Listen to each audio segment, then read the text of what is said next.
윤석열, 이제 그 종말이 너무나도 빠르게 다가오고 있습니다.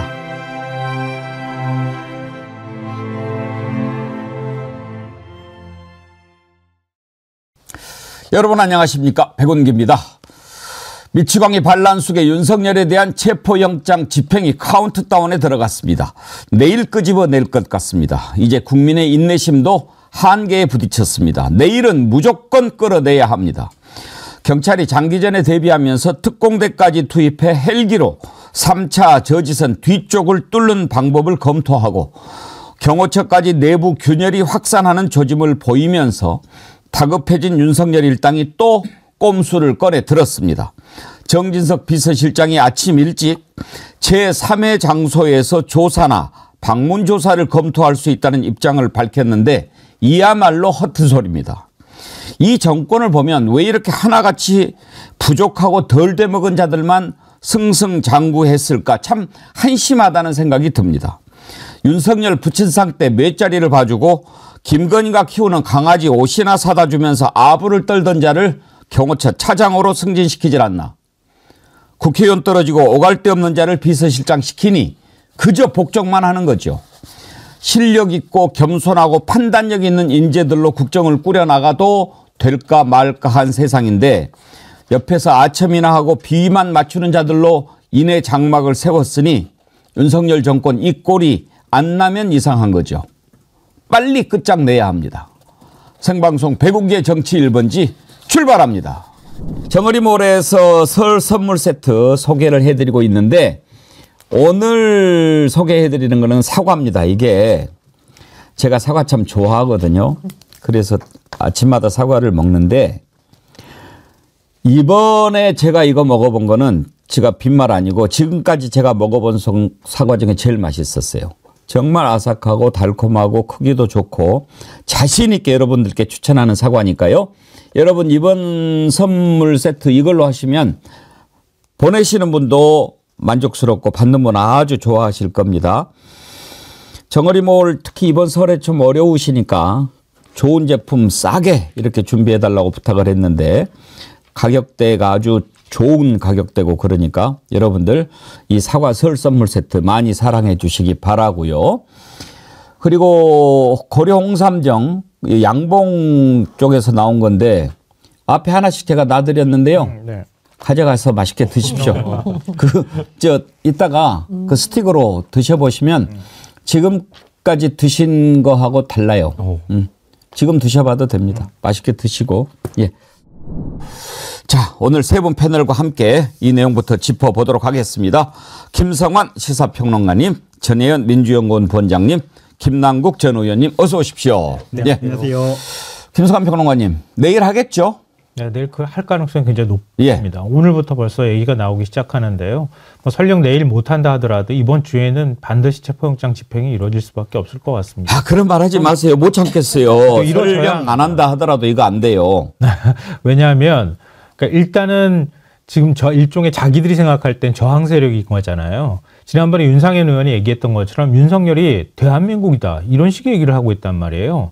그러니까 윤석열이 일종의 요새화에서 버티는 모습을 보수층이 바라보면서 이거는 윤석열이 꼭 피해자같이 보이고 그러다 보니까 거기에 동질의식이 느끼는 뭐 이런 이제 희한한 상황이 벌어지고 있는 거거든요. 그러니까 저는 뭐 좀 과정은 어려웠지만 이번 주에는 윤석열을 반드시 구치소에서 만날 수 있도록 해줘야 한다. 그렇지 않으면 보수가 더 준동하고 극우가 더 준동할 가능성이 높기 때문에 윤석열이 구치소에 있는 모습을 보수층이 바라보면서 이제는 안 되겠다 이런 판단을 할 수 있도록 해줘야 한다고 생각합니다. 표고버섯이 조아님, 이제는 편하게 숨 좀 쉬고 싶습니다. 그러셨는데 전혜원 원장님, 요즘에 내란성 불면증, 내란성 소화불량, 내란성 우울증 아주 너무 많아요. 네, 맞습니다. 저도 SNS를 통해서 보면 웹툰이 올라와 있습니다. 딱 두 컷인데요. 아, 자야지 하다가 벌떡 일어나서 휴대전화 보고 아직도 안 잡혀갔어? 다음에 에잇 땡땡 이런 게 지금 되고 있는데요. 이게 사실은 씁쓸한 현실인 겁니다. 이 내란숙의 피의자에 대해서 아직도 체포영장이 집행 안 되고 있는데 그 이유는 뭡니까? 윤석열 때문입니다. 윤석열이 지금 경호처 직원들에게 무장지시까지 했다. 심지어 이게 방송에서 얘기된 뭐 칼을 써야 된다는 식으로 말까지 했다. 지시했다라는 게 드러나고 있는데요. 참 속상한 소식입니다. 부디 빨리 체포영장이 집행되어서 많은 국민들이 내란성 불명, 내란성 위궤양, 내란성 이 트라우마에서 조금이나마 벗어날 수 있게 좀 했으면 좋겠고요. 한 가지만 더 말씀드리겠습니다. 윤석열은 본인의 부인인 김건희 감쌀 때의 100분의 1이라도 경호처 직원들의 안위를 상당히 걱정하고 있습니까? 이게 조폭입니까? 뭡니까? 김건희와 최은순의 위법과 범법을 감쌀 때는 온갖 짓을 다 하더니 누군가의 아버지일 수도 있고 누군가의 아들일 수도 있는 경호처 직원들은 왜 본인의 방패로 써서 범법자를 만들려고 합니까? 정말 조폭 두목만도 못한 행태입니다. 여러 가지 상황을 보면 김남국 의원님. 네. 임박했다라고 하는 것을 저들도 아는 것 같아요. 어저께 이제 석동현 변호사가 5번이나 막 나와서 이런저런 말도 안 되는 얘기를 하던데 석동현 변호사 녹취는 우리가 안 쓰려고 그래요. 첫째는 말도 안 되는 것일 뿐만 아니라 둘째는 그저 보고만 있어도 짜증이 나요. 말투만 봐도 아주 징글징글해. 그래서 오늘 그자는 안 쓸 거고 또 오늘 아침에 또 부랴부랴 아침에 정진석 실장이 또 말도 안 되는 하여튼 개소리 헛소리 잡소리를 하고 경호처도 이제 뭐 경찰 공수처 함께 회의하고 뭐 이러는 거 보면 다 준비 끝난 것을 눈치를 챈 것 같아요. 네, 이제 집행 D-Day가 날짜가 유출됐다라는 그 이야기가 있었는데요. 이게 유출됐다라기보다는 확인이 됐다라는 표현이 맞을 것 같습니다. 예. 단일 부대로 경찰 기동대가 1000명 이상 이렇게 모여 있는 곳이 없기 때문에 형사와 관련되어서 체포조에 투입될 형사들을 경기도와 서울권의 경찰서에 각 경찰서에 좀 차출을 해달라라고 하면서 그 명단을 제출받았다라고 이야기를 하고 있고 그다음에 이게 단순히 그냥 몇 시간 만에 끝날 것이 아니라 장기전이 될 우려도 있기 때문에 차출되는 형사에게 여러 가지 뭐 속옷이나 뭔가 이렇게 세면도구나 이런 것들을 또 준비해달라라고 요청을 했다라고 합니다. 그런 공문이 하달된 것을 보면 체포와 관련된 여러 가지 여건들이 다 마무리됐다라고 보는 것이고요. 또 무엇보다 경호처의 어떤 내부의 어떤 이야기를 들어보면 김용현, 김건희 라인만 김상훈 뭐 경호처장 차장이나 이런 사람들만 사실 윗선에서만 강경하게 좀 이야기를 할 뿐이지 밑에서는 오히려 집단으로 강하게 반발하고 왜 내란 수계를 보호하기 위해서 경호처 직원들이 이렇게 고생해야 되냐라고 하면서 반발을 하고 있는 목소리가 전해지고 있기 때문에 티슈를 하나씩 뽑듯이 체포조를 운영해서 간부 라인들만 드러내면 무리 없이 체포를 할 수 있다라고 이렇게 보고 있는 것 같습니다. 예. 그런데 오늘 이제 마지막 그 김신 가족부장에 대한 10시 출석 요구가 있었기 때문에 그것을 기점으로 해서 간부들에 대한 출석 요구와 체포영장 신청까지 마무리된 그런 상황이기 때문에 이것을 끝내면 집행을 할 수 있다라고 본 것으로 생각이 되고요. 오늘 아침에 정진석 실장이 8시에 갑자기 입장문을 냈더라고요. 입장문 주요 내용을 보면 국가기관 간에 충돌하면 안 된다라는 식의 이야기를 했는데 괴설이라고 생각이 됩니다. 충돌이라고 하면 이건 사실 어떻게 보면 정당성이 양쪽 기관에 있는 것처럼 이야기하고 충돌했을 때 그러면 그 과실은 양 기관에 있는 것처럼 이야기를 하는데 이건 전혀 그렇지가 않습니다. 지금 경찰 국수본이 사실 들어가서 집행하는 것은 법치주의 확립을 위해서 내란 수계를 정당하게 체포하는 것이기 때문에 정당성은 당연히 경찰이 영장을 집행하는 경찰에게 있는 것이고요. 경호처는 어떠한 경우에도 명분이 없기 때문에 이것을 충돌로 이야기하는 것 자체가 본질을 호도하는 것이라고 생각이 됩니다. 아침부터 이렇게 새벽부터 진짜 정진석 비서실장이 대국민 호소문을 이렇게 이야기를 하는 것은 저희가 개가 보면 겁먹을 때 뒷걸음질 치면서 꼬리를 말고 깽깽깽 이렇게 하면서 짖지 않습니까?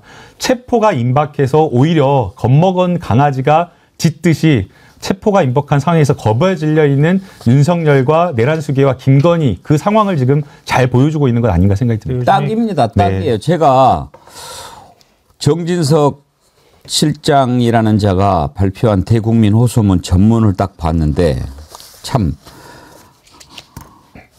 개 풀 뜯어먹는 소리다 싶더라고요. 우리는 윤석열 대통령에게 특례를 달라고 요구하는 것이 아닙니다. 자유민주주의 공화국의 시민이라면 누구나 누릴 수 있는 자기 방어권을 보장해 달라는 것입니다.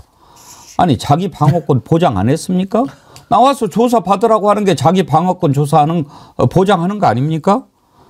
대통령이 자신의 방어권을 충분히 발휘하고 자신의 입장을 설명할 수 있도록 보장해야 합니다. 아 보장했다고 나와서 설명하라고. 어? 제일로 황당하고 참 어지러운 게 왜 윤석열 대통령만 우리의 사법체계 밖으로 추방돼야 합니까? 헐. 아니 김성한 평론가님 지금 윤석열만 우리의 사법체계 밖으로 추방되어 있습니까? 오늘 한겨레 신문에서요. 신승근 부국장이 칼럼을 썼어요. 칼럼 제목이 비겁한 미치광이야 그 졸개들이에요. 오, 내 말 따라서 하네. 우리나라의 1000만 반려견이 아마 열받을 것 같습니다. 요즘 개라는 표현을 굉장히 많이 쓰는데요. 이런 졸개들이 날치기 때문에 지금 윤석열이라는 정말 희대의 내란범이 이렇게 활개를 치고 있지 않을까 이런 생각이 들고요. 정진석 비서실장이라고 발표를 한 거 보니까 진짜 졸개들이 발표를 한 거나 마찬가지인데요. 그러니까 정말 극우여 내란을 일으켜라 이렇게 선전선동하는 것 같습니다. 국민을 향해서 총뿌리를 겨눈 내란범한테 그 내란범의 방어권을 보장해달라고 얘기한다고요? 그게 말이 됩니까? 윤석열도 일개 국민이라고요? 윤석열이 언제 일개 국민인 것처럼 국민 존중하면서 지금까지 통치해왔습니까? 그렇지 않잖아요. 아니 방어권 준다고 와서 조사 받으면 그게 방어권 주는 거 아니에요? 누가 뭐 조사도 나오지 말고 뭐 그냥 뭐 집어넣는데요? 아니 근데 본인이 나와서 그 얘기하면 되지. 2시간짜리 내란이냐 질서 유지하려고 병력 동원했다 해라고. 그러니까 우리나라에서 최고의 방어권을 지금 보장받고 있는 사람이 윤석열이거든요. 제가 볼 땐 아까 조폭에 비유하셨지만요. 예를 들면 이런 거잖아요. 국민들한테 막 총칼 들이대면서 막 위협했던 사람이 갑자기 나와서 조사받으라 그러니까 자기 집에 처박혀가지고 앞에다가 막 병 깨놓고 막 사병들 경호원들 막 동원해서 막 막고 있는 거예요. 그러면서 나와서 조사받으라는 거 체포영장이나 이런 것도 불응하면서 나도 일개 국민이야. 나 보장해야 돼. 방어권 보장해줘. 이렇게 얘기하면서 자기가 피해자인 것처럼 행세할 때 그럼 우리나라 공권력은 어떻게 해야 됩니까? 공권력은 그러세요. 방어권 보장해야 되니까 불구속 수사하겠습니다. 이렇게 얘기해야 됩니까? 그동안에 언제 그렇게 했습니까? 하다못해 윤석열이가 그동안에 건설 노동자들을 건폭이라고 하면서 얼마나 다그치고 체포하고 그렇게 했습니까? 얼마나 많은 약자들한테 그렇게 얘기했습니까? 조선소 비정규직 노동자들 나 제대로 월급 좀 받게 해주세요. 이렇게 얘기할 때 그 쇠창살 안에 스스로 자기를 감금했을 때 그 사람들 다 전부 공권력으로 끌어내지 않았습니까? 그랬던 자가 무슨 자기의 방어권을 얘기합니까? 방어권 보장해주고 있는데도 지금 보장해달라고 얘기하는 거잖아요. 이건 뒤집으면은요. 그냥 자기 수사받지 않겠다 이런 얘기고요. 극우 선동해가지고 판은 그냥 뒤집어 엎겠다. 여론이 점점점 자기 편으로 돌아오게 되면 결국은 헌법재판소도 자기를 파면하지 못할 거다. 그럼 다시 대통령으로 돌아와서 똑같은 계엄 선포 또 하겠다는 얘기나 다름이 없다고 생각합니다. 부산이대희님 진서가 걱정 마라. 잡았을 때 방어권 설명해 줄 거야. 미란다 원칙 잘 들으라고 그래. 응? 더 큐레이터님 아이고 백 선생님 고정하십시오. 저런 것들 상대로 혈압 올리면 선생님만 손해입니다. 저는요. 또 그중에 하나 이거 참 직무가 중지되었다 해도 여전히 국가원수이자 최고 헌법기관인 윤석열 대통령을 마치 남미의 마약 갱단 다루듯 몰아붙이고 있습니다. 진짜 세 분께 한번 물어봅시다. 남미 마약 갱단하고 윤석열하고 누가 더 나아 보입니까? 갱단이 더 나아 보여요. 제가 볼 때는. 천하의 점잖으신 김성한 평론가님이 그렇게 얘기하시면 두 분 할 말이 없잖아요. 왜냐하면은요, 갱단은 일부 사람들한테만 영향을 미치잖아요. 일종의 범죄 행위를 한 건데요. 윤석열은 우리가 그동안에 힘겹게 쌓아왔던 사회 질서를 아예 무너뜨리려고 했던 자입니다. 그러니까 헌법에서도 대통령이 다른 사람을 죽여도 부소추특권을 행사할 수 있도록 돼 있지만 내란하고 외환범한테는 부소추특권을 행사할 수 없게 만들어 놓은 거 아니에요. 이거는 국민들이 만들어 놓은 일종의 그 질서 자체를 흔드는 범위이기 때문에 아무리 대통령이라 하더라도 방어권을 제대로 보장받아서는 안 된다고 보는 거예요. 근데 그걸 방어권을 일반 국민하고 비교해서 똑같이 보장해달라고 하는 건 파렴치한 사람인 거죠. 전혜원 원장님, 남미의 마약 갱단이 명예훼손으로 고소하지 않을까요? 그렇습니다. 그리고 저는 전두환과 윤석열이 쌍둥이가 아닐까 생각이 들고 전두환의 나쁜 짓만 골라서 배우고 더 악랄한 지금 행태를 보이고 있는 사람이 윤석열이다 이렇게 생각이 드는데요. 그렇게 방어권 보장받고 싶으면 소환에 하서 코토라인 서서 할 말 했으면 되는지 관저에 숨어가지고 사실 뭐 저는 관저에 숨어 있는지도 의문이지만 손편지 써가지고 말입니다. 그 보수 아스팔트, 그러니까 아스팔트 보수라고 불리는 사람들을 선동하고 이 경호처 직원들 내세워가지고 흉기까지 휘두르게 한 이런 의혹을 받고 있는 자가 정말 아직까지도 우리나라의 어떤 대통령 행세를 하고 있다는 게 너무나 개탄스럽습니다. 갱단들은요, 자기 부하들한테 세금 줘가지고 일 시키지 않잖아요. 지금 윤석열은 세금으로 월급 받고 있는 경호처 직원들을 사병으로 동원해서 인간 방패로 쓰고 있는 겁니다. 이 경호처 직원들 지금 뭐 무장한 것 같은 사정까지 동원이 됐는데 정말 조폭보다도 저는 정말 전두환 이래의 최악의 대통령이 나올까 싶었는데 요즘 그 현실을 보고 있는 것은 진짜 너무나 개탄스럽습니다. 김남국 의원님, 어려운 부탁 하나 합시다. 네. 윤석열이 남미 갱단보다 나은 거 한 가지만 얘기해 주실래요? 다행입니다. 저는 부탁한다고 저보고 체포해라고 제가 걱정했는데 윤석열 대통령이 남미 깽단보다 나은 게 하나도 없습니다. 법과 원칙은 단호해야 되고요. 남미 깽단에게 법과 원칙을 적용할 때도 단호하고, 그리고 사실 영화에서 경찰이나 체포조와 관련되어서 총격전을 벌이는 경우는 많지가 않습니다. 깽단들도 잡혀갈 때는 영장 집행에서 잡혀갈 때는 순순히 잡혀가는 경우가 대부분인데, 아까 우리 원장님께서 말씀하신 것처럼 세금 받는 정말 무고한 경호처 직원들을 데려다가 더군다나 그냥 병역을 복무하러 간 그냥 20대 청년을 그렇게 방패막에 삼아서 본인은 그 뒤로 숨는다라고 하는 것 자체가 말도 안 된다라고 생각합니다. 그래서 이러한 어떤 내란 수계를 잡기 위해서는 법과 원칙은 단호해야 되는데, 오늘 아침에 경호처와 공수처, 검찰이 회의했다라는 이야기를 듣고 깜짝 놀랐습니다. 회의가 웬 말입니까? 체포영장을 집행하는데 피의자와 강도 피의자, 절도 피의자 이런 사람과 협의해서 체포영장 집행해야 되니까 좀 언제 집행할 좀 이야기 좀 합시다. 어떻게 이거 들어본 적이 없습니다. 대한민국 역사상 체포영장이 이렇게 집행이 되지 아는 경우도 없었지만 체포영장을 집행하기 위해서 그 당사자와 경호처와 협의한다는 건 있을 수가 없는 이야기입니다. 단호하게 공문을 보내고 협조하지 않으면 공무집행, 특수공무집행 방해로 체포하겠다. 나와라. 나오지 않으면 들어간다. 이렇게 단호하게 해야지 왜 모여서 회의를 합니까? 그래서 저는 아침에 그 이야기를 듣고 깜짝 놀랐고요. 그게 부적절하다라고 저는 분명하게 지적을 하고 싶고, 이게 협의할 것이 아니라 단호하게 저는 집행해야 될 거라고 생각이 됩니다. 네. 보통 이제 요즘에 그런 얘기들 많이 하잖아요. 윤석열이 말도 안 되는 짓을 하고 있다고 생각하는데, 지금 여론사 보면 10명 중 3명 정도는 그래도 보호해야 되는 거 아니야? 이렇게 생각하는 것처럼 우리가 착시를 일으키고 있잖아요. 여론사 결과가 그렇게 나오기 때문에요. 이게 굉장히 무서운 겁니다, 사실은. 그러니까 그래가지고 최근에 제가 음모론에 대한 책들도 열심히 찾아보곤 하는데요.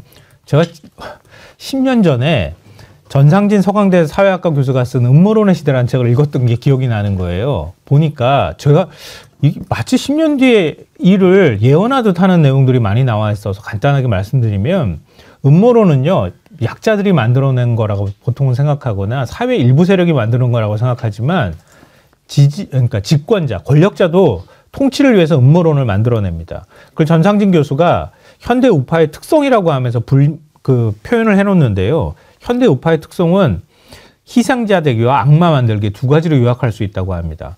이 희생자되기라는 게 뭐냐면요.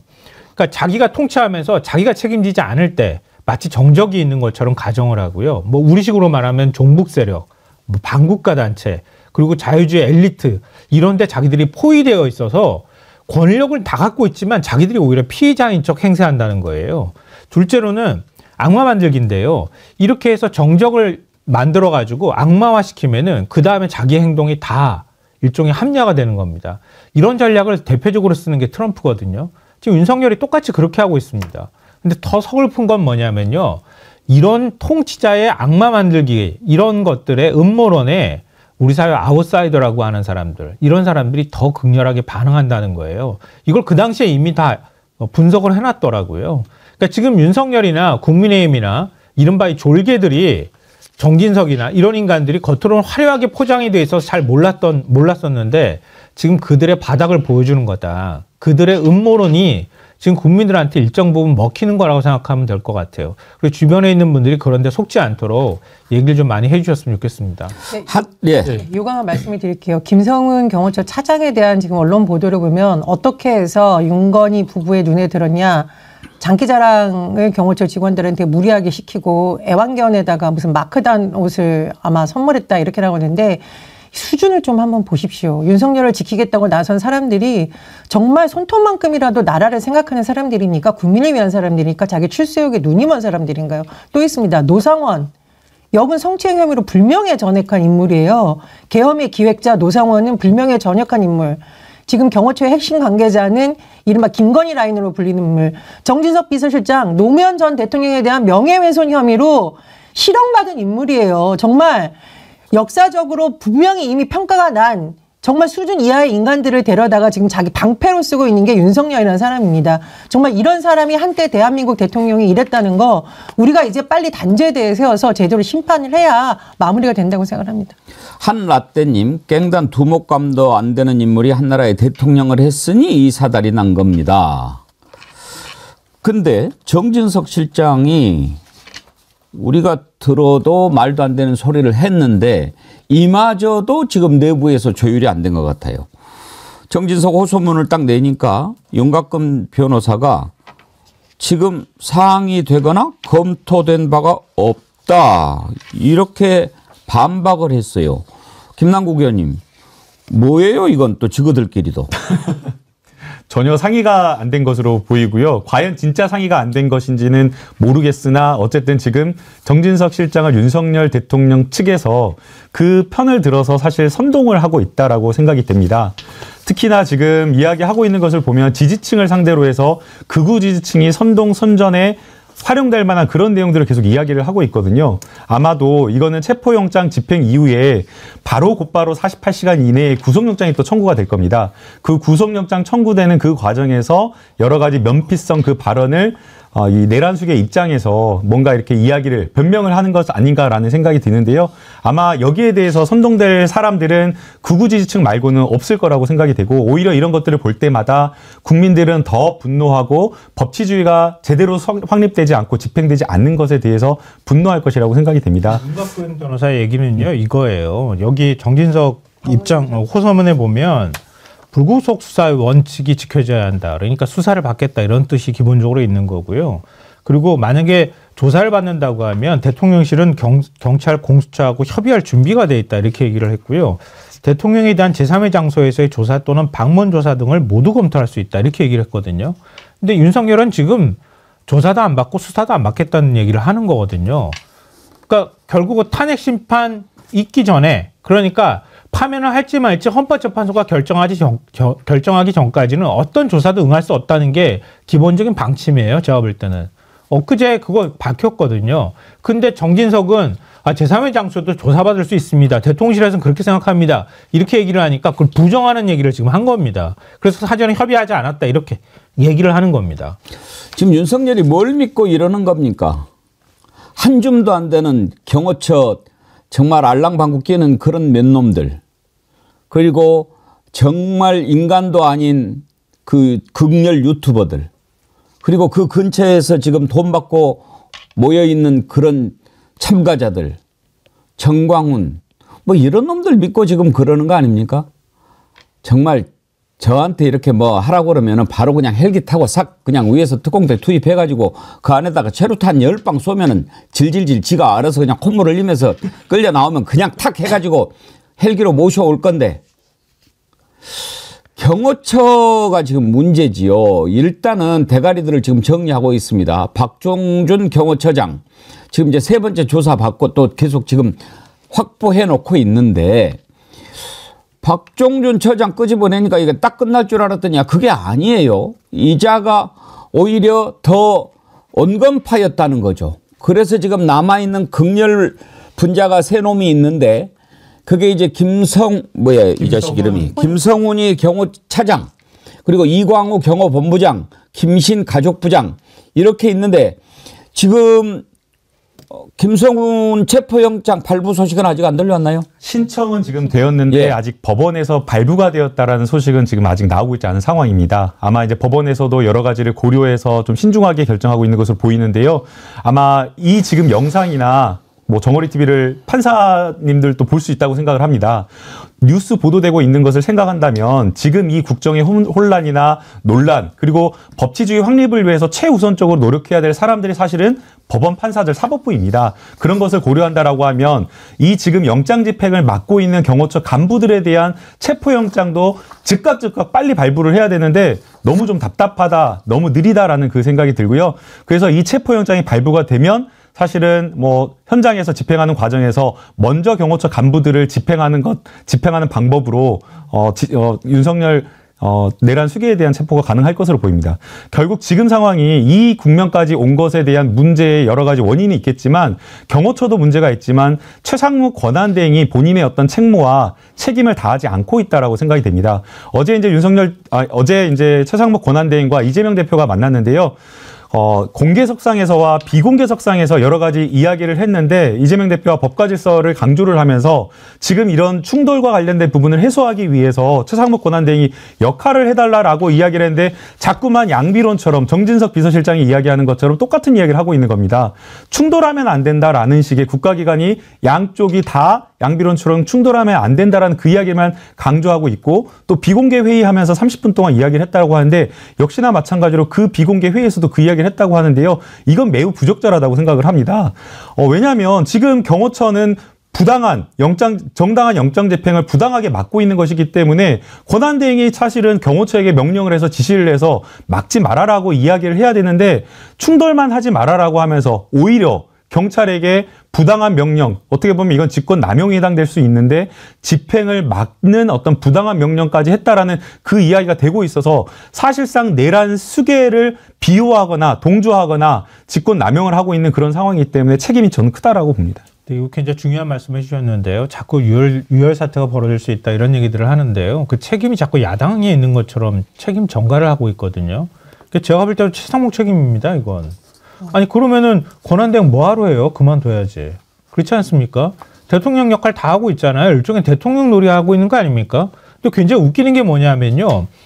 유혈 충돌이 물리적으로 충돌할까 봐 우려되니까 최상목 권한대행이 나서야 된다 그렇게 얘기하니까 나한테 권한대행한테는 경호처를 움직일 권한이 없어요. 이렇게 주장하다가 그다음에 그것도 논리가 공색해지니까 이건 공수처가 받은 영장인데 공수처에 대통령은 의견 제시도 못하도록 돼 있어요. 이건 공수처의 독립성을 위해서. 그래서 나는 권한을 행사할 수 없어요.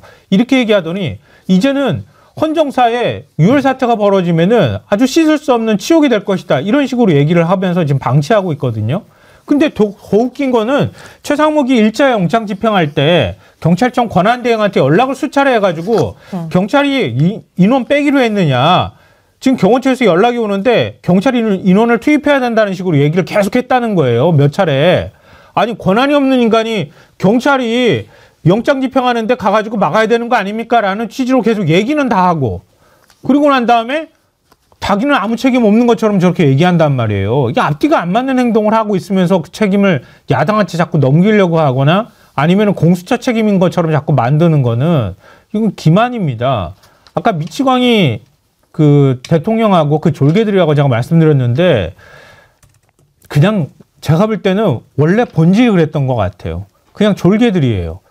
자기가 정말 대한민국을 지금 떠매고 가는 사람이라는 책임의식을 눈꽃만큼 나갖고 있는 겁니다.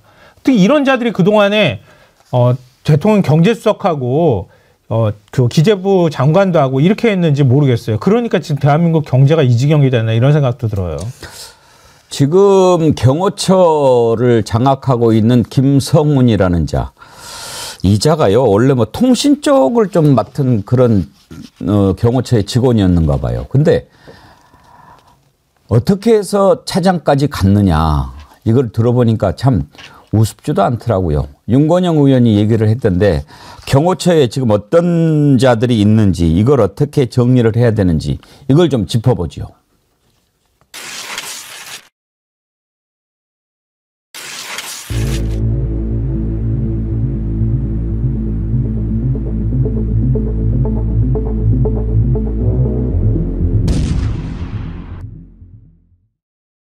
여러 가지 제보가 들어오는데요. 이 제보가 사실 맞나 저는 좀 의구심이 들 정도입니다. 몇 가지 좀 예. 대표적인 것만 좀 예. 소개를 해드리면 예. 부속실 환심을 사기 위해서 관저에서 키우는 반려견들 예. 옷을 경호관들이 구입하게 했다는 거예요. 에? 김성훈 차장이 경호관들한테 지시를 해서 반려견 옷 사오라고 했다고요? 그런 셈이죠. 지시 여부는 좀 상황을 봐야 되겠는데요. 네. 심지어 경호관들 옷에다가 관계기관의 마크까지 새겨가지고 선물하기도 했다라는 제보가 들어왔어요. 그래요? 그 예를 들어서 또 다른 것도 있는데 윤석열 씨 내외가 휴가 기간 때 네. 경호처 직원들을 무리하게 동원했다라는 제보도 있습니다. 뭐냐고 하면 예. 노래방 기계를 설치한다거나 예. 폭죽놀이를 하는데 폭죽을 사오라고 시킨다거나 이런 사사로운 일에도 경호관들을 동원했다라는 제보들이 막 쏟아지고요. 가장 제가 좀 충격적이었던 건 생일 같은 날에 직원들을 일종의 장기자랑을 시킨다든지 뭐 이런 식으로. 뭐 그중에는 아예 인사발령을 내서 근무인원에서 제외시켜서 그 일을 해라. 생일 잔치는 게 김건희 여사 생일로 얘기하는 겁니까? 뭐 대통령 내외겠죠. 대통령 내외요. 네. 그런 식의 제보들이 지금 쏟아지고 있어서 사실 저는 이런 사실 믿고 싶지도 않습니다. 그래서 참. 그러고도 남을 놈이죠. 심지어 전혜원 원장님. 네. 윤석열 부친 돌아가셨을 때 몇 자리까지 봐주고 돌아다녔다고 그러잖아요. 그러니까 지금 대통령 경호처 직원들은요, 만일에 일어날 수 있는 위해 행위를 방지해야 되는 최고의 전문성을 가진 인물들이 돼야 되는 건데 그게 아니라 윤석열, 김건희한테 아부하고 온갖 집안 대소사를 처리하는 집사 정도로 지금 생각을 하고 있는 겁니다. 그리고 지금도 그렇게 부리고 있는 것이 상당히 문제 있는데요. 지금 경호처 수뇌부와 직원들 간의 내부의 의견이 엇갈리는 것으로 전해져 있습니다. 강경 수뇌부야 윤석열, 김건희 지켜서 본인들의 권력을 채우려고 하는 것이고, 하지만 그 지시를 따라야 되는 경호처 직원들은 상당히 고민하고 있는 것으로, 또 민주당 여러 가지 제보가 쏟아지는 것으로 전해지고 있습니다. 그런데 여러분 한번 생각해 보십시오. 한 나라의 대통령을 지키는 경호처에 지금 수장 노릇 대행을 하고 있는 인물이 애완견 옷 사다가 아부하고 노래방 기계 동원하고 폭죽 사오라고 지시하고 이런 인물을 임명한 윤석열도 문제이고, 그 윤석열을 지켜서 뭔가 챙기겠다고 하는 인물들도 문제인데, 저는 그 배후에 김건희가 있다라고 생각을 합니다. 여러 가지 재력도 있고, 또 예전에 뭐 공개된 여러 가지 통화 녹취록을 보면 사람을 굉장히 본인이 특별하게 여겨가지고 부리는 것처럼 하고 있잖아요. 그래서 김건희가 혹시 뭔가를 사적인 걸 보장해 주면서 이 사람들을 회유한 것 아닌가라는 의심이 들고 있는데요. 어쨌든 빨리 경찰 수뇌부에 대한 체포영장, 경찰이 아니라 경호처 수뇌부에 대한 체포영장 빨리 발부해야 된다고 생각을 하고요. 그래서 밑에 있는 경호처 직원들 더 이상 자괴감 느끼고 힘들지 않게 하는 것도 한 방법이라고 생각이 듭니다. 어제 새롭게 보도된 건데요. 바이마가 의전 차량이라고 합니다. 예. 근데 그 바이마를 김건희 여사 생일 때 생일 파티 마이바흐 안 타봐서 모르죠? 안 타봐서 모릅니다. 마이바흐 의전 차량을 갖다가 세상에 이벤트 차량으로 트렁크 딱 열면 현수막 딱 나오고 풍선 딱 띄우고 폭죽 띄우고 지랄을 해요. 진짜 너무나 기가 막힙니다. 사실 의전차량이라고 하는 게 경호의 가장 중요한 기본 중에 기본인 차량인데, 그걸 갖다가 김건희에 대한 생일 파티 이벤트 차량으로 썼다라는 것 자체가 너무나 기가 막히고요. 과연 그 이벤트 하는데 이 사적으로 쓰는데 돈은 어디서 썼을까라는 걸 생각하면 의심을 할 수밖에 없습니다.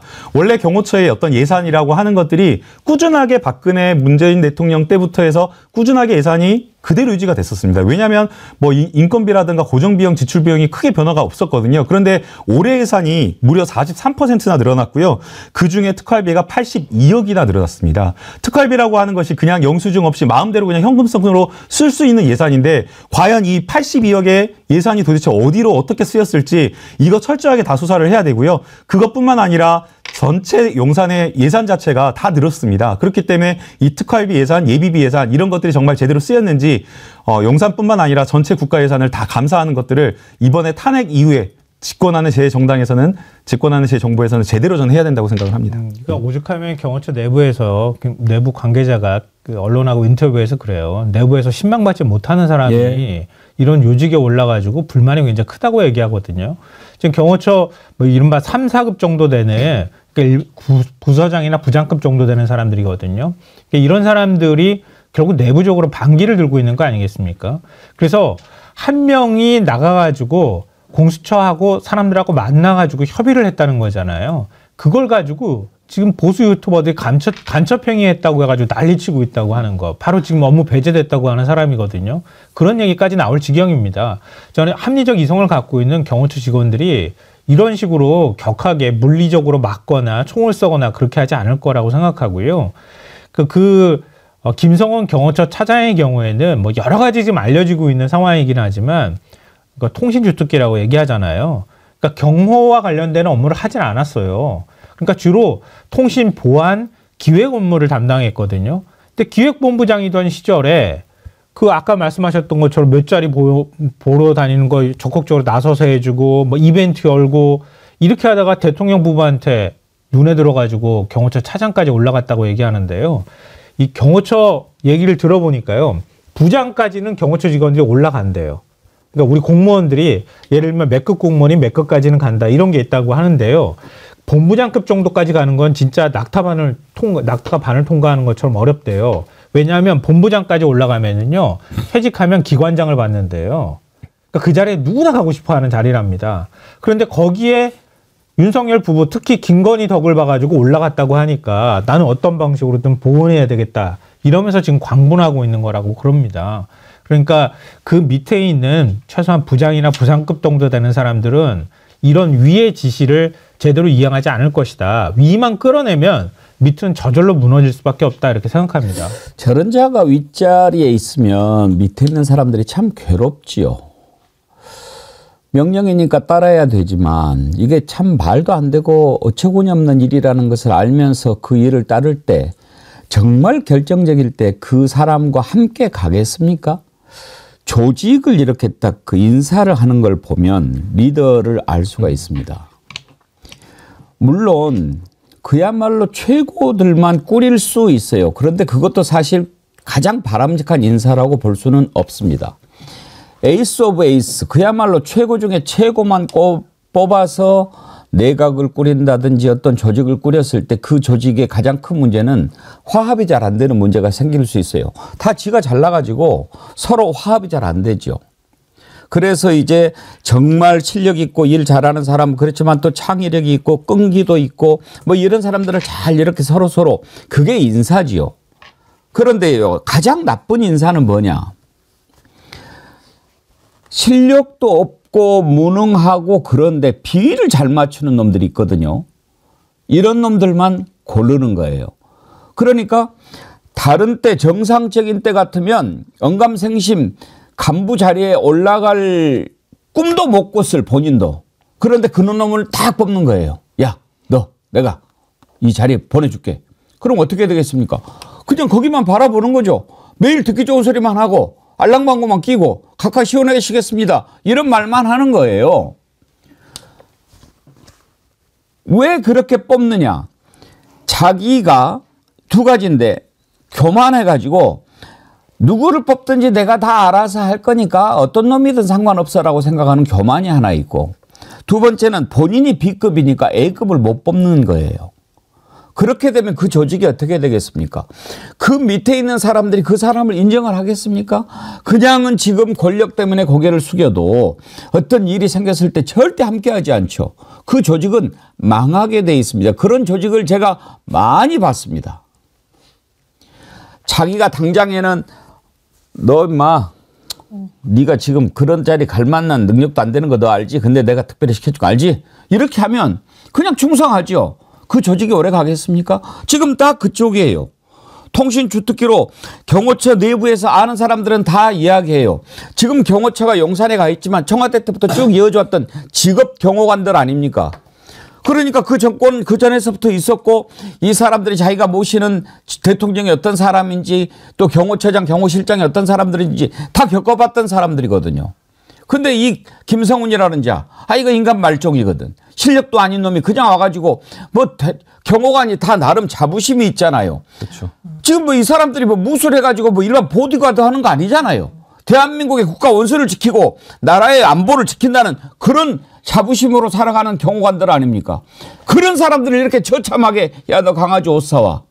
너 이번 생일 이벤트에 너 장기자랑 뭐 할래? 이런 소리를 하고 있는 놈을 어떻게 리더라고 따르겠습니까? 그런데 그런 놈 뽑아놓고 즐기고 있었단 말이 옳시다. 누가? 윤석열, 김건희가. 하여튼 이 윤석열이 끄집어내가지고 조사해보면 별별 얘기가 다 나올 겁니다. 지금도 이자 지금 뭐하고 있겠어요? 계속 불러서 술 처먹고 있지 않겠어요? 그러니까 술 마시다가 야, 총 쏴버려! 총 안 되면 칼이라도 갖고 와! 이런 소리를 하고 있는 거 아닙니까? 이런 거지 같은 자들이 말이죠. 그러다 보니까 이제 내부에서 반발이 터져 나오지요. 절대로 안 된다. 우리 직원들이 위험해진다. 한 간부가 그래서 김성훈이, 이광우 이런 사람들 물러나야 된다. 이렇게 사퇴를 촉구하니까 그거를 대기 발령시켜버린 거예요. 그러면서 하는 말이 경찰과 내통했으니까 변호사나 선임해둬라. 또 이렇게 협박을 했대요. 내부에도 박정훈 대령과 같은 용기 있는 분들이 있는 것 같습니다. 사실 경호처나 군이나 조직의 특성상 부당한 명령이라도 용기 있게 사실 그거를 거부해야 되는데 명령이 하달되면 그거를 또 수행하는 어떤 조직 이런 어떤 일체적인 어떤 특성상 이거를 수행하기가 거부하기가 어려운데 경호 3부장이라고 하는 사람이 총대를 메고 부하의 어떤 직원들의 어려움 이런 것들을 경호처의 분위기를 이야기하면서 회의하면서 이야기를 한 것 같습니다. 사퇴해라 라고 이야기를 하니까 오히려 그 용기 있게 말한 경호 3부장을 대기 발령시켰다라고 이야기를 하고 있고요. 이 한 사람 대기 발령시켰다라고 해서 저는 경호처의 내부의 목소리가 없어지지 않는다라고 생각합니다. 지금 경호처를 취재해보면요. 간부급 본부장과 차장 이런 사람들 불과 6명, 많아야 한 10명 정도가 윤석열 이 내란 수계를 옹호해야 된다라고 적극적으로 나서고 있지 그 외에는 적법한 공무집행을 막아서는 안 된다라고 다 이런 분위기라고 합니다. 그렇기 때문에 저는 오히려 지금 어제 차성한 그 서울시립대학교 교수님께서 직접 이 부당한 명령을 따르지 않아야 된다라고 하면서 소명서를 이렇게 작성해서 가셨다고 하더라고요. 경호처 직원이 이 소명서를 제출하고 오히려 직무를 거부하는 게 저는 용기 있는 행동이라고 생각하고요.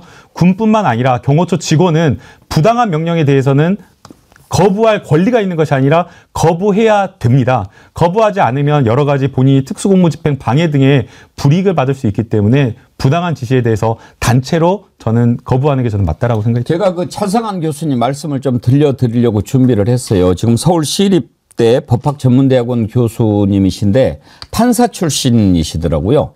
그런데 이분이 정말 걱정이 되는 거죠. 경호원들이 부당한 명령을 따라야 되는 그런 상황이 오면. 그런데 정말 박정훈 대령 사건은 시사하는 바가 너무나 커요. 부당한 명령을 따르지 않아도 된다. 오히려 그건 따르면 안 되는 거예요. 그랬을 때 어떻게 하면 되느냐. 이런 이야기를 그냥 가슴에서 우러나와서 하고 싶으신 거더라고요. 그 차성한 교수 말씀을 좀 들어볼까요? 두려움을 버리시기 바랍니다. 위법함이 명백한 지시에는 복종할 의무가 없고 그에 따른 징계도 될 수 없습니다. 저분이 판사 출신이시더라고요. 네, 맞습니다. 이것도 굉장히 용기 있는 행동이 아닐까 그런 생각이 드는데요. 왜냐하면 요즘에 이런 식으로 얘기를 하면 어마어마하게 공격을 받거든요. 그러니까 지금 관저 주변에 있는 자영업자도 그래서 결국 문을 닫았다고 얘기를 하잖아요. 그러니까 굉장히 용기 있게 나서 주셔서 고맙다 이런 말씀 드리고 싶고요. 경호처 직원들이 아마 이 메시지를 다 받지 않았을까 싶어요. 근데 아까 6월 사태 우리가 얘기했지만 오늘도 또 보도가 된 게 K1 소총을 이렇게 들고 있는 그러고 난 다음에 경비를 서고 있는 경호처 직원이라고 이렇게 표시가 돼가지고 나오는데요. 제가 볼 때는 이거는 군 관계자일 가능성이 더 높아요. 왜냐하면 그러니까 수방사 소속의 병사들도 지금 이제 경호 인력 지원을 나가 있는 상황이잖아요. 부대들이 있는 상황이고요. 근데 직접 지금 물리적 충돌이 일어나지 않은 상황에서 나름대로 경호 매뉴얼이 있을 거거든요. 그 경호 매뉴얼상 총기를 휴대하도록 아마 지시했을 가능성이 있다. 그 지시를 김성훈이가 내렸을 가능성이 있다 이렇게 보는데요. 그러니까 과연 거기에 탄창이 결합되어 있는지 제가 열심히 사진을 들여다봤는데 탄창이 결합되어 있는 것 같아 보이지는 않아요. 그러니까 지금은 지시를 이렇게 받는 것처럼 보이는데 김성훈이나 그 몇몇 간부들이 왜 이렇게 하냐면은 겁을 먹었기 때문이에요. 들어오면 우리 쏠 수 있어 이렇게 하면 못 들어올 거라고 생각할 거거든요.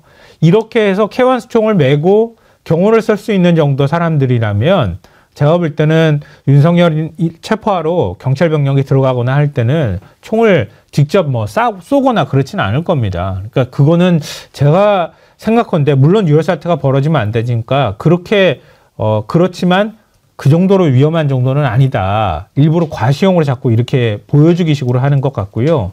다만 그건 있다고 합니다. 경호처 직원들의 머릿속에 아주 확고하게 박혀있는 건 뭐냐면 우리는 먼저 공격하는 사람은 아니라는 거예요.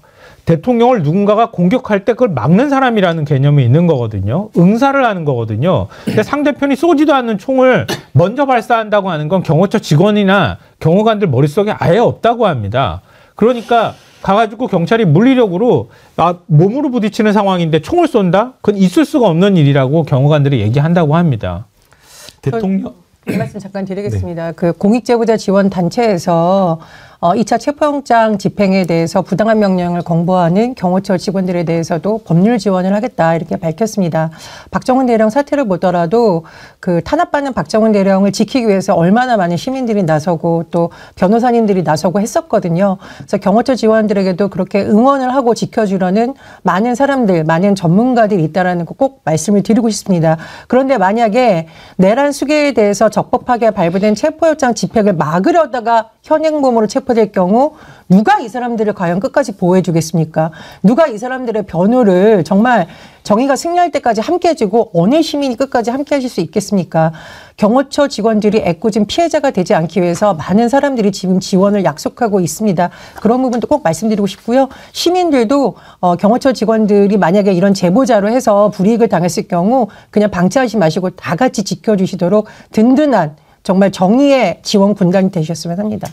윤석열 대통령이 11일과 12일 연 4일 계속 경호처 직원들과 오찬을 하면서 뭐 술자리까지 했을 거라고 강하게 의심이 되는데요. 그런 자리에서 경호처 차장에게 발포까지 총기라도 사용해라 또는 칼이라도 뭐 써라라는 식의 이야기를 했다라고 하는데요.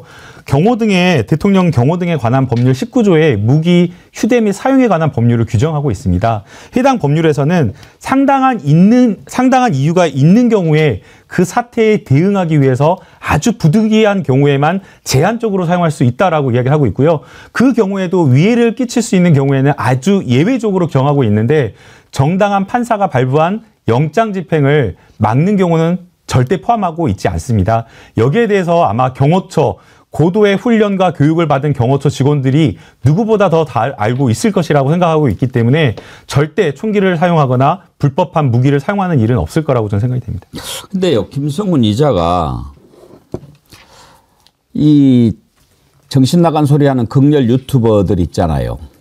이자하고 서로 내통하고 있다는 생각이 들어요. 왜냐하면 이번에 그 경호처 간부가 물러나라고 이렇게 이야기를 했다가 대기 발령되지 않았습니까? 뭐 이런 일 있고 나고 막 그러니까 야 사실은 그거 말이야 우리가 일부러 역정보 흘려가지고 그거 간첩으로 잡은 거야 그 뿌락치야 막 이런 식으로 이야기를 해줬나 봐요. 왜? 이 누구누구 있잖아요. 유명한 사람들. 말이 똑같아요. 이건 정보가 소스가 하나에서 나왔다는 것을 보여주는 거죠. 딱 떨어지는 거거든요. 나 이 사람들 이름을 나 별로 얘기하고 싶지 않으니까 네 사람 쫙 한번 봐보십시오. 스파이를 우리가 제거해야 될 것 같다. 그래서 가짜 정보를 흘린 겁니다. 윤석열 대통령은 중화기 무장을 거론한 적이 없습니다. 간첩이 있는 것 같다라고 생각하고 그거 색출 작전을 했답니다. 역정보를 흘려보니까 거기 딱 흘러가는 루트를 발견되니까 바로 그 사람들이 인사조치를 했다고 합니다. MBC와 인터뷰한 경호관. 불악치죠. 경호처 안에도 이렇게 득실득실 반국가 세력, 간첩들이 암약하고 있습니다. 경호처는 전혀 동료가 없습니다. 한 명의 흩흔들림도 없이 지금 제대로 작동하고 있다. 이런 간첩 빼놓고. 그러니까 이것도 속아냈어요 이제. 윤석열 대통령이 생각해 보십시오. 무기를 쓰라 이런 이야기 어떻게 하겠습니까? 지금까지 윤석열 대통령은 자기 일신의 안위를 위해서 한 것은 거의 없어 보입니다. 체포영장이 위법하지 않습니까? 그렇죠. 수사권 없는 데가 했기 때문에 법적 근거 없이 그냥 쳐들어온 거거든요. 동네 깡패가 들어온 거랑 상황이 똑같다고 봐야 되는 거예요. 김성한 평론가님 서로 무슨 계모임을 갖고 있나요?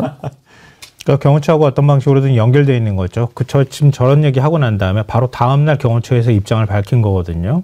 그러니까 공수처 관계자하고 경호처 간부가 만나서 뭔가 협의를 했기 때문에 지금 대통령 그 관저는 기밀시설이라 기밀시설과 관련되는 정보를 유출해서 이거는 위법 행위를 한 것이다. 그래서 업무 배제를 한 것이다. 이런 논리를 댔거든요.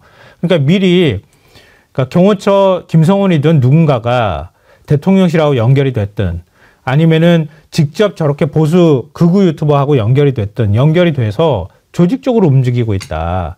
그러니까 윤 대통령 측 변호인, 법률지원단 그리고 국민의힘하고 연결되는 뭔가의 텔레그램 방이나 카톡 방이 있어서 계속 끊임없이 정보를 유출하고 주고받으면서 서로 간의 대비 전략들을 계속 짜고 있다. 좀 그렇게 의심을 해요. 왜냐하면 방송을 나가면 보수 패널들도 어느 날부터는 거의 비슷한 맥락의 얘기들을 이렇게 약속한 듯이 반박하면서 얘기하거든요. 그러니까 예를 들면 갑자기 지금 외환죄 문제가 얘기가 나오니까 그 김정은한테 도움을 주는 거다. 이런 논리들을 들고 나와요. 그러니까 왜냐하면 북한 오물풍선을 원점 타격한다고 하는 얘기가 나온 부분에 대해서 외환죄 혐의를 다투기 위해서는 그걸 수사를 해야 된다. 이런 얘기가 나오니까 그거는 김정은을 도와주는 일이다. 이렇게 연결을 하는 거거든요. 그 논리가 갑자기 하루아침에 쫙 하고 등장해서 얘기를 해요. 그러니까 자기들끼리 뭔가 소통하면서 저는 컨트롤 타워가 있다고 의심하고 있거든요. 개인적으로. 그렇게 해서 끊임없이 국민들을 상대로 선전선동을 하고 있다고 저는 생각합니다. 저는 윤석열은 경호처 직원들하고 술 마시면서 회의를 하려고 하고 김건희는 뒤에서 경호처 관계자들을 통해서 본인 전화는 증거가 남을까 봐 경호처 직원들의 전화를 듣고 직접 저런 극우 유튜버들에게 전화를 하고 있는 게 아닌가 상당히 의심스럽습니다.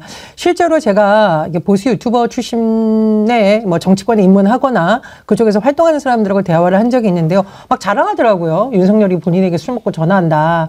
김건희 여사가 나를 특별히 좋아한다고 자랑을 하던데 문제는 뭐냐면 이 사람들 중 일부는 지금 방송 진행하다가 쫓겨났습니다. 이게 보수라서 쫓겨난 게 아니라요. 계엄 세력, 내란 수계로 옹호하다가 쫓겨났습니다. 그래서 아마 먹고 살기 위해서 호구지책으로 저렇게 무리한 걸 하는 것 같은데 부끄러운 줄 알아야 됩니다. 자기 돈벌이 하려고 내란 수계 피의자로 옹호합니까? 그리고 경호처 직원들의 사지로 모는데 동조하고 있습니까? 저는 이 민주파출소 운영을 하는데 저런 제보가 많이 들어오는 것 같은데요. 내란 수계뿐만 아니라 이 내란 수계 범죄자를 옹호하는 사람들도 이번 게 좀 정리가 돼야 된다고 생각합니다. 꽤 오래전부터 윤석열 대통령이 극우 유튜브에 뭐 빠졌다 이런 얘기들은 나왔잖아요.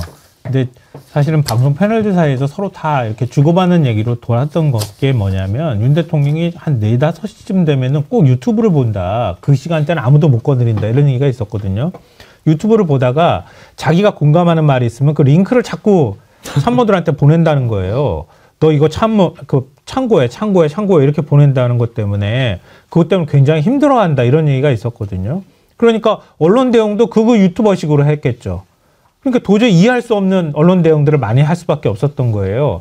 그러니까 지금 저 극우 유튜버들은 윤 대통령하고 어떤 방식으로든 연결되어 있었을 가능성이 굉장히 높고 그걸 보여주는 게 저기 지금 나왔던 사람 중에 3명 중에 2명이 지금 방송 진행을 다 했던 사람들이잖아요.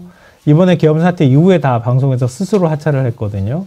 그것도 아마 제가 볼 때는 윤 대통령의 마음에 계속 들어있었기 때문이 아닐까. 그래서 어떤 방식으로든 어떤 의사소통 라인을 거쳐서 갔는지 모르겠지만 방송 진행자로 집어넣어서 자기를 적극적으로 옹호하라고 하는 뜻에서 방송 진행자를 시켰던 것이 아닌가 좀 개인적으로 그래서 의심합니다. 스스로 하차라는 표현에 제가 좀 걸리는 거예요. 뭘 스스로 하차했겠어요. 맞습니다. 윤석열이 끈 떨어지니까 쫓겨나는 거죠. 내부의 반발이 실제로 엄청 났었고요. 그럼요. 아니 어떻게 저런 자들이 방송을 공영방송의 시사 프로 진행을 합니까? 저런 자들이 공영방송의 시사 프로그램의 진행자뿐만 아니라 유튜브에 나와서 저렇게 내란 선전선동을 하는 것도 문제가 많습니다. 그래서 저는 유튜브에서 왜 저런 유튜브를 그대로 놔두는지 결국에는 저 유튜브 하는 사람들 돈벌이라고 저는 생각을 하거든요. 단순하게 그냥 극우 세력의 내란 선전선동만 하는 것이 아니라 그걸 통해 가지고 코인팔이, 돈팔이, 돈 벌고 이런 식의 그런 어떤 메커니즘이 작동을 하기 때문에 자꾸만 더 자극적이고 더 극단적인 이야기를 해서 후원을 받고 선전선동을 한다라고 생각을 합니다. 그런데 이게 그냥 표현의 자유로서 인정해주는 허용되는 범위 내에 있으면 모르겠지만 저는 이 사회 근간을 흔들 수 있는 사회의 악이라고 할 수 있는 내란까지 허용하는 것은 저는 아니라고 생각하기 때문에 이런 부분에 있어서는 뭐 유튜브가 어떤 정책을 펼치는지는 모르겠지만 이거는 단호하게 저런 채널은 폐쇄하는 게 맞다라고 보이고요. 그 부분에 있어서 민주당에서 민주파 출소를 열어가지고 여러 가지 사회적인 어떤 논란이 되고 내란 선전선동을 지금도 계속 하고 있는 카카오톡이라든지 메시지라든지 이러한 것들을 단호하게 고소고발하겠다라고 하는 것은 저는 잘했다라고 생각이 됩니다. 검열이라고 하는 것은요. 사전에 미리 그것을 열어봐가지고 사전에 미리 하는 것을 검열이라고 하는 것이지 사후에 문제가 되는 불법적인 것을 열어보고 고발하는 것을 검열이라고 하지 않습니다. 사회에 건전한 어떤 내란 세력을 척결하기 위해서라도 저는 반드시 이건 필요하다고 생각합니다. 예. 하여튼지 딱 정리가 되고 나면 김성훈이 이자를 뒤집어서 탈탈탈 털어야 됩니다. 다 나올 겁니다.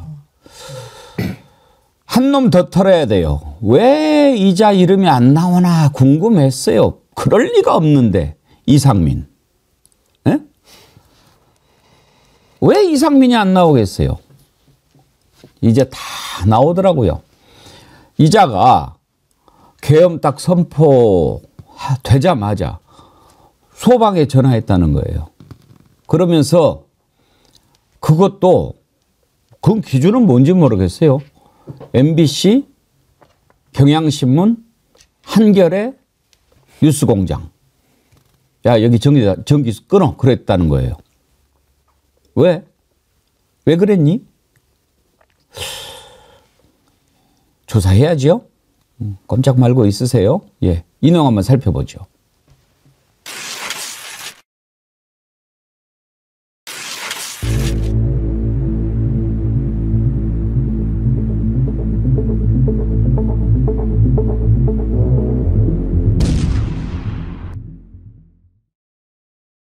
국가장 대책회의에서 당시 행안부 장관이었던 이상민 장관으로부터 지시사항이 있었습니까? 전화를 제가 그 회의 중에 네. 전화를 한번 받았습니다. 예. 이상민 전 장관이 전화로 청장님께 의논했던 또는 통보했던 내용이 주요 언론사 단전 단수와 관련된 내용이었습니까? 있었습니까? 없었습니까? 정확하게 기억나지 않습니다. 아니, 청장님. 한 달 같이 난 건데 그게 기억이 안 난다. 언론사 단전 단수라는 그만큼 주요한 사안이 어디 있습니까? 그게 기억이 안 난다고 하실 일인가요? 그 경찰에서 연락이 오면은 아니요. 제가 분명하게 다시 여쭙게요. 예. 저희도 내용을 알고 말씀드리는 겁니다. 따라서 청장님 지금 말씀하시는 게 위정일 수도 있고 그리고 이게 사법기관에 넘어가면 신분상에 여러 제약이 갈 수도 있고 그럴 수 있습니다. 잘 생각하시고 있는 그대로 답변해 주시는 게 저는 최선이라고 생각을 합니다. 12월 3일 날 소방청장 주재 국가장 대책회의를 하실 때 중간에 이상민 장관으로부터 전화가 왔고 그 장관 이상민 전 장관의 내용에는 단전 단수 지시 주요 언론사 단전 단수 지시가 있었다. 맞습니까? 아닙니까? 단전 단수 지시가 명확하게 있은 것은 아니고요. 그 경찰에서 협조 요청이 있으면은 협조해주라 이렇게 예. 이렇게 물을게요.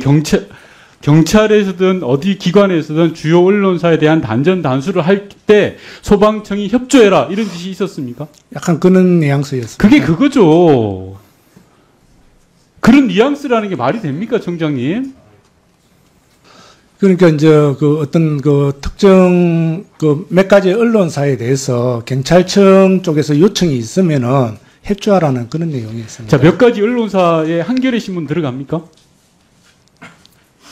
예, 아마 답을 하세요. 예. 들어가시죠? 들어가는 것 같습니다. 예. 경향신문 들어갑니까? 예, 있었던 것 같습니다. 조선일보 들어갑니까? 안 들어가죠? 기억이 없습니다. 저는. 예, 안 들어가죠. MBC 들어가죠? 예, 그런 것 같습니다. 자, 정확하게 이야기할게요. 한겨레, 경향, MBC, 소위 진보 매체라고 하는 언론사의 단전 단수를 이상민 장관이 지시했고 그 지시를 받은 소방청장이 차장에게 상의했다. 이게 맞습니까? 예, 옆자리에 앉아 있기 때문에 그 같이 이야기를 했습니다. 제자도 비겁한 자구만. 다 알고 물어보는데 그걸 도망가린다고 도망가지냐? 뭐 지금 저게 다 윤석열이 아직도 그 자리에 있고 단죄가 안 돼서 지금 저런 짓을 보이는 거예요. 저 소방청장 저자도 제가 오늘 보니까 아주 비겁하게 짝이 없는 자예요. 저런 놈들이 저런 자리에 있으면 안 된다니까요. 어? 의지도 없고 소신도 없고 왜 그 자리에 있는데? 그래가지고 불이나 제대로 끄겠나? 예? 한심한 놈 같으니라고. 다 알고 물어보는데 결국은 MBC, 경향, 한겨레, 뉴스공장까지 단전단수해라고 지시했다는 거 아니에요, 이상민이? 네. 다 드러나는데. 국회도 그렇게 하려고 시도했다는 얘기가 있었고요. 국회는 미리 그 군이 와가지고 국회 뭐라고 해야 될까요? 시설 현황까지 다 파악을 했다 이런 얘기가 나오고 있잖아요. 그러니까 계엄 선포했을 때 초기에 뉴스광장 얘기가 나오고 MBC가 그 당시에도 얘기가 나왔거든요. 그래서 뭔가를 했을 것 같은데 하는 생각을 했었는데 실제로 이런 실행 계획까지 실행하려고 하라고 지시까지 썼다. 이런 거 보면서 굉장히 치밀하게 계엄을 준비하고 실행하려고 했다는 걸 다시 한번 보여주는 사례라고 보고요. 이상민은 이제 꼼짝말하다. 이상민은 중요 임무 종사자가 되는 거다. 이 순간에. 그래서 제가 볼 때는 내란 특권 빨리 통과시켜야 되는 게 바로 이 부분이라고 생각해요. 맞습니다. 방금 전에 앵커님도 얘기하셨지만 윤석열이 살아있으면 이런 현상이 생겨나거든요. 빨리 구속시키면 이제 끝났구나라고 생각하면 그동안에 있었던 일, 우리가 생각하지 못했고 상상하지 못할 만한 일들이 훨씬 더 많이 나올 겁니다. 그러니까 그걸 보여주는 거고요. 제가 다시 포고령 1호를 찾아보니까 이렇게 돼 있어요. 사망에 모든 언론과 출판은 계엄사의 통제를 받는다. 이렇게 돼 있는데 이것만 해도 되는 건데 이 항이 어떻게 돼 있냐면은 자유민주주의 체제를 부정하거나 전복을 기도하는 일체의 행위를 금하고 가짜뉴스, 언론조작, 여론조작, 허위선동을 금한다. 이렇게 돼 있어요. 그러니까 이걸 굳이 또 다른 항으로 빼가지고 했다는 얘기는 MBC나 한겨레나 이런 진보 매체, 뉴스공장 이런 데들을 가짜뉴스를 생산하고 선동하는 곳이다. 라고 생각을 했을 거고 그래서 저런 구체적인 실행계획까지 마련해서 조선일보 같은 데는 그냥 계엄 통제관 정도 거기다가 보내가지고 군인이 일종의 뭐랄까요 옛날에 보안사 시절에 했던 것처럼 그냥 검열하는 정도로 끝내고 한겨레, 경향, MBC 이런 뉴스공장 이런 것들은 아예 가서 이걸 셧다운하게 방송도 못하게 하고 신문도 더 이상 못 만들게 만들려고 하는 전략을 가지고 있었지 않았을까 이런 생각이 듭니다. 결국에는 이런 어떤 단전 단수 조치와 관련된 새로운 사실이 지금 드러났잖아요. 근데 이 부분에 대해서 수사가 하나도 안 됐습니다. 결국에는 내란과 관련되어서 주요 임무를 담당했던 실행행위를 했던 사람들에 대한 수사가 전부 다 그냥 선으로 이렇게 엉성하게 빠져나가듯이 다 빠져나갔다는 거거든요. 이틀 전에 검찰에서 나왔던 이야기가 뭔지 아세요? 주요 국무회의 심의에 참여했던 국무위원들이 그냥 졸속 심의에 참여했기 때문에 가담한 게 없다라고 하면서 무혐의 처분을 하겠다라는 보도가 흘리기 식으로 나온 겁니다. 기가 막힌 일입니다. 그런데 지금 이 이상민 장관이 소방청장에게 했다라고 하는 전화가요. 계엄 직후에 바로 전화했다라고 하고요. 그다음에 원래 이상민 장관이 12월 3일에 지방 울산에 일정이 있어서 9시 반 비행기로 올라오기로 했는데 5시 40분 KTX를 탔다고 합니다. 급하게 탔다라고 하고 KTX를 탄 직후에 김용현 전 국방부 장관과 통화를 했다라고 하는 이런 정황들이 나오고 있습니다. 결국 즉 이 말은 이상민 전 장관도 내란과 관련된 계엄과 관련된 행위를 미리 사전에 알고서 실행행위를 분담해서 소방청장이 지시하고 경찰청장과 관련된 모종의 어떤 행위를 분담 행위를 했을 걸로 생각이 충분히 예상이 되는데 여기에 대해서 수사가 안 됐다는 겁니다. 더 나아가서 최상무 권한대행도 마찬가지입니다. 최상무 권한대행이 윤석열 대통령에게 계엄 선포 심의 전화에 쪽지를 받았다고 하는데 그 쪽지가 국회로 관한 예산을 다 잘라라. 그리고 국보위와 소위 말해서 갇힌 국보위와 관련된 예비비를 다 편성해라라고 했다라고 하는 거거든요. 근데 만약에 그 최상무 권한대행은 이게 너무 말도 안 돼서 그냥 안 받다라고 하는데 만약 이게 말도 안 되는 거면요. 그 자리에서 무서워서 저 같았으면 윤석열 대통령한테 그냥 바로 던져버리거나 이거 안 받는다고 거절하거나 그 자리에 놓고 왔을 겁니다. 근데 최상무 권한대행은 그걸 가져다가 차관에게 전달했습니다. 즉 이 말은 내란행위 실행행위와 관련되어서 최상무 권한대행도 충분히 인지하고 실행행위를 분담했을 의사가 있다라고 의심할 합리적인 어떤 이유가 있는데도 불구하고 수사가 제대로 안 되고 있는 겁니다. 그래서 저는 특검으로 다시 한번 제대로 된 이 내란행위를 주요 임무 그리고 군 관계자뿐만 아니라 경찰뿐만 아니라 지금 수뇌부의 수많은 사람들 다시 한번 제대로 수사해야 된다고 봅니다. 그러니까 계엄 해제되고 난 다음에 국무위원들이 저는 일종의 말 맞추기 했을 가능성이 굉장히 높다고 보는데요. 왜냐하면은 그렇게 쪽지를 받거나 문건을 받았는데 저는 못 봤어요. 그냥 전달해 주기만 했어요. 전 잘 몰라요. 이렇게 얘기를 했어요. 똑같이 한결같이. 말이 안 돼. 그러다가 막 추궁받고 나니까 대략 이렇게 기억이 나요. 이런 식의 얘기를 하고 있단 말이에요. 아예 안 봤다고 하면 그건 또 거짓말이 될 수 있잖아요. 그러니까 구체적인 실행 의지가 없었다고 하는 거를 이런 방식으로 자기네들이 얘기하는 거예요. 저는 말 맞추기를 했을 가능성이 매우 높다 이렇게 보고요. 이상민 장관이 계엄에 관계가 안 돼 있다고 하는 건 그건 저는 100% 거짓말이라고 생각해요. 왜냐하면 비상 계엄을 선포해요. 선포하는데 군은 다 움직이도록 미리 준비를 다 했어요. 미리 사전에 다 만나가지고 내가 다 할 거라고 다 얘기까지 하고 군 미리 대비까지 다 대기태세 만들어 놓고 전부 다 군 병력을 대기시켜놨어요. 출동 준비하도록. 근데 대한민국을 실질적으로 움직이게 하는 건 행안부 장관이에요. 공무원들을 움직이게 하잖아요. 근데 행안부 장관을 한테 아무것도 얘기 안 했다고요? 충안구 출신인데 이것도 말이 안 되고요. 계엄 선포 건의를 할 수 있는 건 국방부 장관하고 행안부 장관밖에 없습니다. 근데 행안부 장관은 저는 계엄 선포할 때까지 아무것도 몰랐어요. 이렇게 얘기하는 걸 누가 믿습니까? 그러니까요. 윤석열 기자가요. 제가 보기에는 그래요. 지금 계엄 선포 건의하는 게 행안부 장관, 국방부 장관이잖아요. 이 와중에도 지가 챙길 놈들은 챙겨주는 거예요. 이상민 들어보겠지만 뭘 내가 가담한 게 있냐 뭐 이런 얘기를 해요. 네가 가담 안 했겠나? 그런데 이제 12월 3일 날 계엄 하고 12월 5일 날 사표를 딱 수리를 해줘요. 왜? 사표 수리를 어떻게 사표를 수리합니까? 일자 계엄 파면을 해야 되는데 에? 연금 받고 퇴직금 딱 받고 소고기 사 먹겠지. 에? 김용현도 지금 퇴직금 3천만 원 했다는 거 아니에요? 추경호 원내대표. 뭐 미리 연락을 못 해줘서 미안하다고? 이거 개풀 뜯어먹는 소리입니다. 다 짜고 해놓고 뭐를 연락을 못 해. 정진석도 저는 마찬가지라고 봅니다.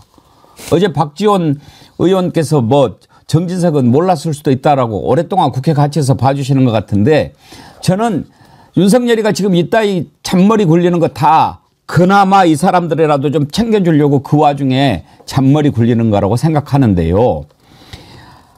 12월 5일 날 국회에서 뭐라고 얘기를 했습니까? 그때 박정현 의원이 동조한 거 그랬더니 뭘 동조했다고 이런 헛소리를 했어요. 들어보십시오. 우리 이상민 장관이 내란죄에 가담한 것이라고 국민들은 판단하고 있습니다. 무엇을 동조라고 말씀을 하시나요? 무엇을 동조라고 말씀하시냐고? 언론기관에 전기 끊고 물 끊어라. 그게 동조한 거 아닙니까?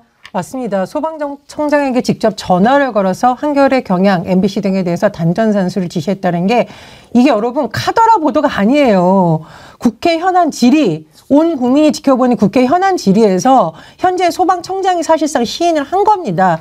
이런 일을 하는 인물을 그러면 내란 동조자가 아니면 뭐가 내란 동조자입니까? 그 시점도 바로 내란 계엄 사태가 선포된 직후 오후 10시 37분으로까지 특정이 됐습니다. 문제는 뭐냐면 앵커님 지적하셨듯이 이런 인물들이 지금 연금 받으려고 하고 자기가 누릴 혜택 다 누리면서 아직까지 숨어 있다라는 겁니다.